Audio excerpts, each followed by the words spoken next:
সহিহ বুখারীর বর্ণনা 5837 নম্বর হাদিস। হুযায়ফা রাদিয়াল্লাহু তাআলা আনহুর বর্ণনা, তিনি বলেন, নাহানান নবিয়্যু সাল্লাল্লাহু আলাইহি ওয়াসাল্লাম আন নাশরাবা ফি আনিয়াতিদ যাহাবি ওয়াল ফিদ্দাতি ওয়া আন নাকুলা ফিহা ওয়া আন লুবসিল হারিরি ওয়াদ দিবাজ ওয়া আন নাজলিসা আলাইহি। হুযায়ফা রাদিয়াল্লাহু তাআলা আনহু বলেন, নবী আমাদেরকে স্বর্ণের পাত্রে পান করতে নিষেধ করছেন, খাইতে নিষেধ করছেন, রেশমের পোশাক পরতে নিষেধ করেছেন, পাতলা রেশম, মোটা রেশম, যে কোনো রেশম পরতে আমাদেরকে নিষেধ করেছেন। ওয়া আন্নাজিলিসা আলাই, রেশমের উপরে বসতেও নিষেধ করছেন।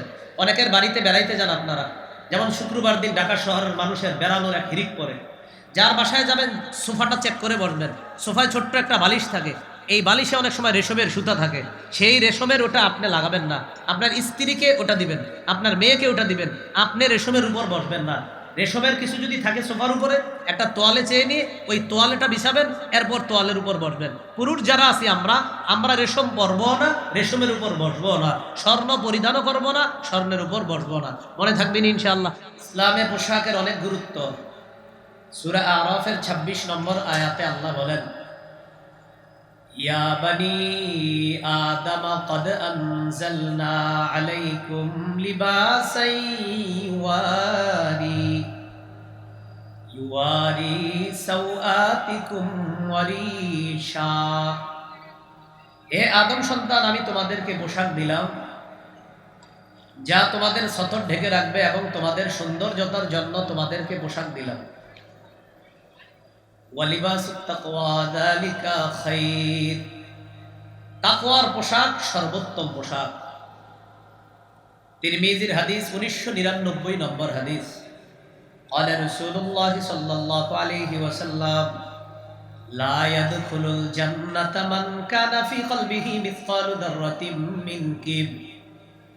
রাসূলুল্লাহ সাল্লাল্লাহু আলাইহি সাল্লাম বলেন, যার অন্তরে সরিষার দানা পরিমাণ অহংকার আছে সে জান্নাতে প্রবেশ করবে না। ক্বালা রাজুলুন ইন্না রাজুলা ইউহিব্বু আন ইয়াকুনা থাওবুহু হাসানান ওয়া না'লুহু হাসানাতান ইয়া রাসূলুল্লাহ। ওগো আল্লাহর নবী, অনেক মানুষ আছে এমন যারা চায় তার পোশাকটা যেন সুন্দর হয়, তার জুতা যেন সুন্দর হয়। হুজুর, এটাও কি অহংকার? নবীজি বললেন, না, এটা অহংকার না। জামা সুন্দর হওয়া, জুতা সুন্দর হওয়া এটা অহংকার না। ইন্নাল্লাহা জামিলুন ইউহিব্বুল জামাল। আল্লাহ সুন্দর, সৌন্দর্যতাকে আল্লাহ ভালোবাসেন। হাদিসের শেষে নবী বলেন, আল কিবিরু বাতরুল হাক্কি ওয়া গামতুন নাস। অহংকার হলো সত্যকে অস্বীকার করা আর মানুষকে ছোট করে দেখা, এটা হলো অহংকার। এই হাদিস থেকেও বোঝা যায় পরিপাটি হয়ে থাকা এটা ইসলামে গুরুত্ব আছে। এখন আমরা জানব পোশাক মৌলিকভাবে 3 প্রকার। একটু বলেন। ওয়াজিব, মুস্তাহাব, হারাম। ওয়াজিব, মুস্তাহাব, হারাম। ওয়াজিব পোশাক হলো সতর ঢেকে রাখা যায় এতটুকু পোশাক ওয়াজিব। সতর ঢাকা যায় এতটুকু পোশাক আবশ্যক লাগবে। আবু দাউদের হাদিস 4017 নম্বর হাদিস। বাহাস ইবনে হাকিম তার বাবা থেকে, তার বাবা তার দাদা থেকে হাদিসটা বর্ণনা করছে। তো তিনি বলেন, তিনি রাসূলুল্লাহ সাল্লাল্লাহু আলাইহি সাল্লামের কাছে জিজ্ঞাসা করলেন, আওরাতুনা মানাতি মিনহা ওয়া মা নাদারু ইয়া রাসূলুল্লাহ। হুজুর, আমরা সতর কতটুকু খোলা রাখবো আর কতটুকু ঢেকে রাখতে হবে আপনার কাছে জানতে চাই। নবীজি বললেন, ইহফাজ আওরাতাকা ইল্লা মিন যাওজাতিক। তোমার স্ত্রী ছাড়া সবার সামনে তোমার লজ্জাস্থান ঢেকে রাখতে হবে। সাহাবী প্রশ্ন করলেন, ইদা কানাল কওমু বা'দুহুম আলা বা'দিন। হুজুর, যদি অনেকে একসাথে থাকে তাহলে কিভাবে সতর ঢাকতে হবে? মেসের মধ্যে 3-4 যুবক একসাথে মেসে থাকে ভাড়া, হোস্টেলে 3-4 জন মেয়ে একসাথে থাকে ভাড়া, এই মেয়েরা সতর কিভাবে ঢাকবে? নবীজি বললেন, ইনস্তাতাতা আল্লা ইয়ারায়ান্নাহা আহাদুন ফালা ইয়ারায়ান্নাহা। একসাথে পুরুষরা থাকলেও আরেক পুরুষের সতরের দিকে তাকাবে না, মেয়েরা একসাথে থাকলে আরেক মেয়ের সতরের দিকে তাকাবে না। সাহাবী প্রশ্ন করলেন, ইদা কানার রাজুলু খালিয়ান ইয়া রাসূলুল্লাহ। হুজুর, কেউ যদি ঘরে একা থাকে তাহলে কি সতর ঢাকতে হবে? ঘরে একা আছেন, দরজা জানালা বন্ধ, তখন নবীজি বললেন আল্লাহু আহাক্কু আইয়ুস্তাহিয়া মিনহু মিনান নাস। তখন ঘরে কেউ না থাকলেও আল্লাহ আছে। মানুষের চেয়ে আল্লাহকে বেশি লজ্জা পাওয়া দরকার, বেশি সতর্ক তখন ঢাকবা। কারণ তুমি আল্লাহকে মানুষের চেয়ে বেশি লজ্জা পাও না। বলে একা একা ঘরে থাকলেও সতরের গুরুত্ব আরো বেশি দিতে হবে, কারণ আল্লাহ এখানে, অন্য কেউ নাই, আল্লাহ আছেন, তো আল্লাহকে বেশি লজ্জা পেতে হবে, এটা ওয়াজিব। 2 নাম্বার মুস্তাহাব। মুস্তাহাব মানে একটু উত্তম পোশাক পরা, এটা মুস্তাহাব। আবু দাউদের 4063 নম্বর হাদিস। এই হাদিসের বর্ণনাকারী আবুল আহওয়াস তার বাবা থেকে বর্ণনা করেছেন। তিনি বলেন আতাইতু রাসূলুল্লাহি সাল্লাল্লাহু আলাইহি ওয়াসাল্লাম ফি সাউবিন দুনিন। আমি আল্লাহ নবীর কাছে নিম্নমানের পোশাকে আসলাম, নরমাল পোশাক পরে নবীজির কাছে আসলাম। নবীজি আমাকে বললেন আলাকা মালুন, এই তোমার সম্পদ আছে? সাহাবী বললেন জি হুজুর আছে। নবীজি বললেন মিন আইয়িল মাল, কোন ধরনের সম্পদ আছে? সাহাবী বললেন কদ আতানি আল্লাহু মিনাল ইবিলি ওয়াল গানামি ওয়াল খাইলি ওয়ার রাকিব। হুজুর, আল্লাহ আমাকে উট দিয়েছে, আল্লাহ আমাকে মেষ দুম্বা দিয়েছে, আল্লাহ আমাকে ঘোড়া দিয়েছেন, আল্লাহ আমাকে দাস দাসী দিয়েছে, আলহামদুলিল্লাহ আমার যথেষ্ট সম্পদ। নবীজি বললেন তাহলে এই পোশাক পরছো কেন? এত সম্পদ, নিম্নমানের পোশাক কেন পরেছো? ইযা আতাকাল্লাহু মালান ফালিরা আসারু নি'মাতিল্লাহি আলাইকা ওয়া কারামাতি। আল্লাহ যখন তোমাকে সম্পদ দিয়েছিনি, তোমার উচিত আল্লাহর নিয়ামতের এই নিদর্শনটা যেন তোমার মাঝে দেখা যায়। আল্লাহর নিয়ামতের নিদর্শনটা তোমার মাঝে দেখা যাওয়া দরকার। যেহেতু আল্লাহ তোমাকে নিয়ামত দিয়েছেন, এই নিয়ামতের নিদর্শন এটা প্রকাশ পাওয়া দরকার। এখান থেকে কি বুঝলাম? একটু পরিপাটি হয়ে থাকা এটাও ইসলামে অনেক গুরুত্ব। আবু দাউদের হাদিস 4062 নম্বর হাদিস। জাবের রাদিয়াল্লাহু তাআলা আনহুর বর্ণনা, তিনি বলেন আতানা রাসূলুল্লাহি সাল্লাল্লাহু আলাইহি ওয়াসাল্লাম ফারাআ রাজুলান ক্বাদ তাফাররাকা শা'রুহু। নবীজি আমাদের কাছে আসলেন, আসার পর এক ব্যক্তির দিকে তাকায় দেখে তার মাথার চুলগুলো এলোমেলো। চুলগুলো কি? ক্বালা রাসূলুল্লাহি সাল্লাল্লাহু আলাইহি ওয়াসাল্লাম আমা ইয়াজিদু হাযা মা ইউসাক্কিনু বিহি শা'রা। আচ্ছা, সে কি কোনো চিরুনি পায় না তার চুলগুলো আঁচড়ানোর জন্য? নবীজি দেখলেন এক ব্যক্তির মাথার চুল এলোমেলো, তো বললেন সে কি কোনো চিরুনি পায় না মাথার চুলগুলো আঁচড়ানোর জন্য? ওয়ারাআ রাজুলান আলাইহি থিয়াবুন ওয়াসিখা। আরেক ব্যক্তিকে দেখলেন তার শরীরের মধ্যে ময়লা কাপড়। নবীজি বললেন আমা ইয়াজিদু হাযা মাআন ইয়াগসিলু বিহি সাওবা। আচ্ছা, সে কি কোনো পানি পায় না তার কাপড় ধোয়ার জন্য? একজনের চুল দেখলেন এলোমেলো, তো বললেন চিরুনি নাই মাথা আঁচড়ানোর। আরেকজনের দেখলেন যে কাপড় ময়লা, নবী বললেন পানি নাই কাপড় ধোয়ার জন্য। এখান থেকে বোঝা যায় এলোমেলো চুল আর শরীরে সালার চট দেখলেই তারে পীর সাহেব ভাবা এর কোনো সুযোগ নেই। চুলগুলো এলোমেলো, ছালার চট পরে আছে, উল্টা পাল্টা পোশাক পরে আছে, আর আপনি বলবেন ভাই ভিতরে কিছু আছে। তাহলে কি ইসলামে পোশাকের গুরুত্ব আছে না নাই? ইবনে মাজার হাদিস 1056 নম্বর হাদিস। আজকে কি বার? কিসের দিন? জুমার দিন। আম্মাজান আয়েশা সিদ্দিকা রাদিয়াল্লাহু তাআলা আনহা বলেন আন্না নবী সাল্লাল্লাহু আলাইহি ওয়াসাল্লাম খাতাবান নাস ইয়াউমাল জুমআ। নবীজি জুমার দিন খুতবা দিতেছে। ফারাআ আলাইহিম সিয়াবান নিমার। তাকায় দেখেন একদল মানুষের শরীরে কাজের পোশাক, মানে কাজ করছে যেই পোশাক পরে, ওই পোশাক পরে জুমার নামাজে চলে আসছে।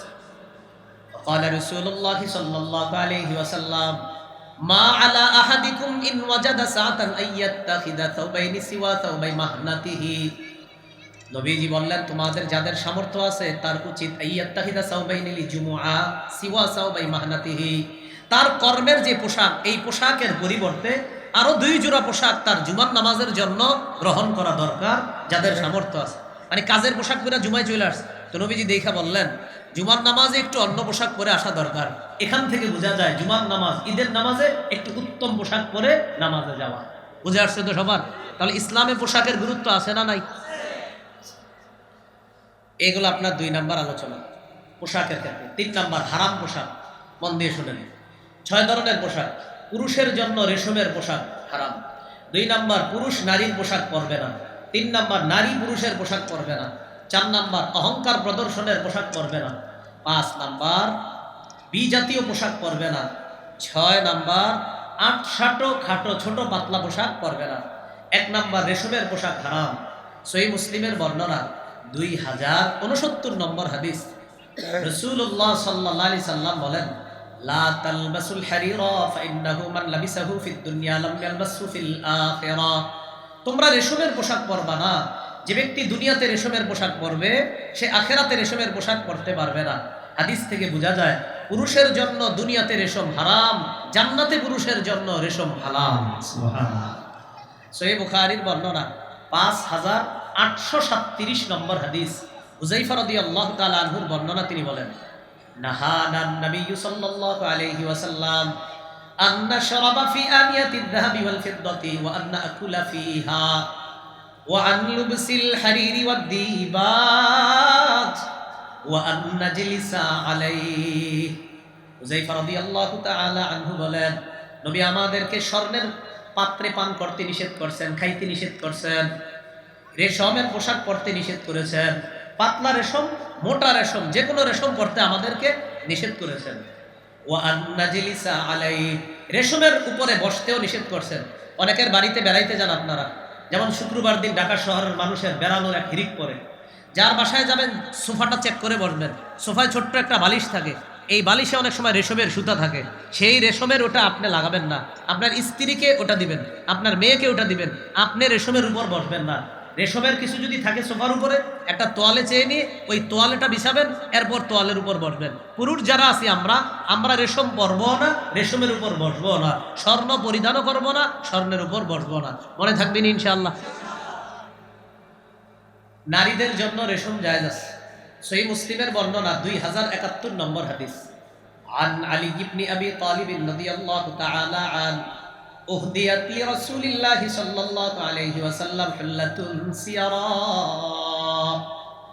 রাসূলুল্লাহ সাল্লাল্লাহু আলাইহি সাল্লামের কাছে রেশমের পোশাক পাঠানো হলো। ফাবাআসা বিহা ইলাইয়া, আল্লাহর নবী রেশমের পোশাকটা আমার জন্য পাঠিয়ে দিয়েছে, হযরত আলীর জন্য। ফালাবিসতুহা, হযরত আলী বলেন আমি পোশাকটা পরলাম, নবীর সামনে গেলাম। ফাআরাফতুল গাদাবা ফি ওয়াজহিহি, নবীর চেহারা মুবারকে রাগের ছাপ দেখলাম, বুঝতে পারলাম রেশমের পোশাক পরাটা নবীজি পছন্দ করেন নাই।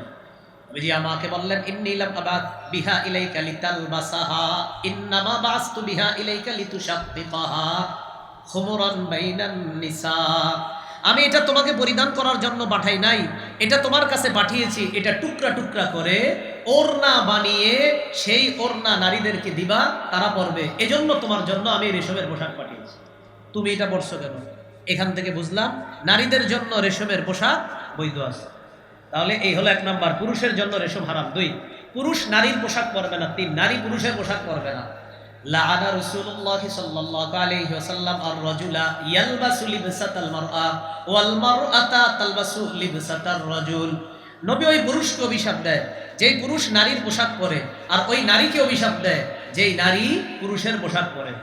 লাআনা রাসূলুল্লাহ সাল্লাল্লাহু আলাইহি ওয়াসাল্লাম আল মুতাশাব্বিহিনা মিনার রিজালি বিন নিসা ওয়াল মুতাশাব্বিহাতি মিনান নিসাই বির রিজাল। যেই পুরুষ নারীর রূপ ধারণ করে আর যেই নারী পুরুষের রূপ ধারণ করে, এই জাতীয় নারী পুরুষকে আল্লাহ রাসূল অভিশাপ দিয়েছে। 4 নাম্বার, অহংকার প্রদর্শনের পোশাক পরা যাবে না।